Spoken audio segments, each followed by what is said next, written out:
Assalamualaikum warahmatullahi wabarakatuh. Sesuai dengan judul video yang bisa kalian lihat, pada kesempatan kali ini kami akan membahas tentang pemeriksaan hematokrit. Sebelum membahas materi lebih jauh, izinkan saya untuk memperkenalkan anggota kelompok 5. Yang pertama, ada Rila Anggriani Misbah atau saya sendiri dengan NIM B1D1190009.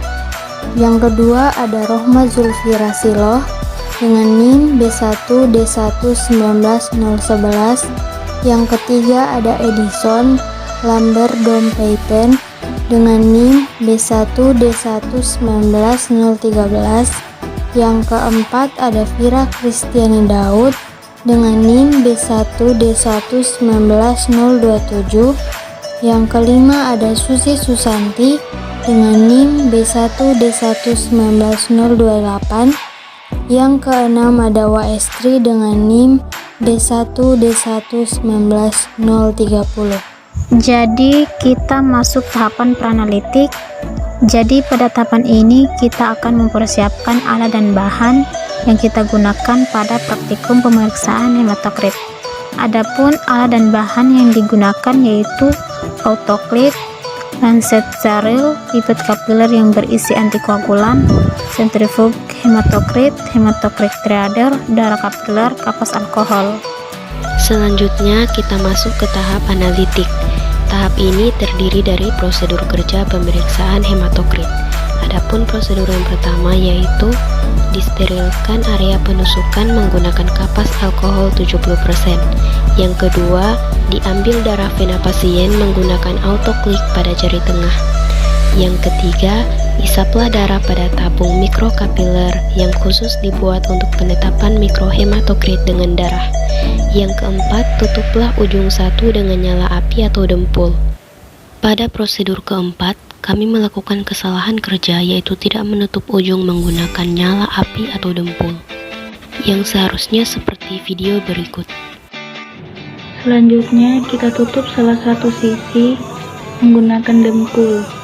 Ya, kita masukkan ke dalam sentrifuge dengan kecepatan 16.000 rpm selama 3-5 menit.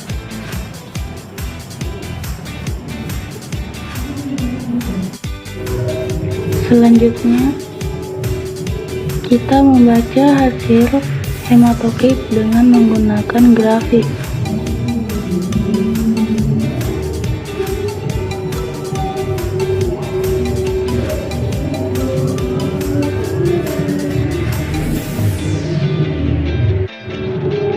Dan hasil yang kita dapati yaitu 30%. Selanjutnya kita masuk pada tahapan pasca analitik. Pada pembacaan hasil hematokrit menggunakan grafik didapatkan hasil 30%. Nilai rujukan untuk laki-laki adalah 42% sampai 52%. Sedangkan untuk perempuan yaitu 36% sampai 46%. Kadar hematokrit rendah menandakan seseorang menderita anemia, sedangkan kadar hematokrit tinggi menandakan seseorang menderita dehidrasi. Adapun kesalahan yang biasa terjadi pada perhitungan hematokrit. Yang pertama, bila memakai darah kapiler, tetes pertama harus dibuang karena mengandung cairan interstisial.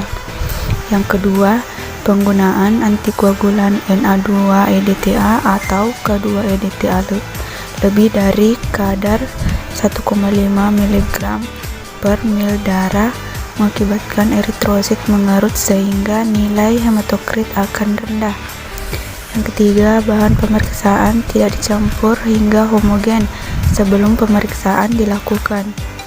Yang keempat, darah yang digunakan untuk pemeriksaan tidak boleh mengandung bekuan.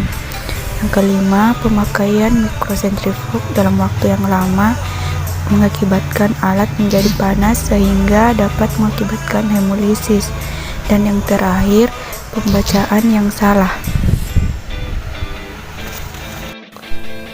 Kita masuk dalam kesimpulan. Pengertian hematokrit adalah kadar sel darah merah dalam darah. Kadar sel darah merah yang terlalu rendah atau terlalu tinggi dapat menjadi penyakit tertentu, misalnya anemia atau dehidrasi. Hematokrit menunjukkan jumlah persentase perbandingan sel darah merah terhadap volume darah. Pengertian metode mikro adalah suatu metode yang menggunakan tabung dan sejumlah darah dimasukkan ke dalam tabung mikrokapiler, kemudian disentrifugen untuk mendapatkan nilai hematokrit yang diukur. Memiliki beberapa kelebihan, yaitu memiliki teknik pemeriksaan yang lebih sederhana, waktu pemeriksaan lebih cepat, dan sampel yang digunakan sedikit. Kelemahan adalah hematokrit rendah bisa disebabkan oleh kekurangan zat besi atau kekurangan folat dan vitamin.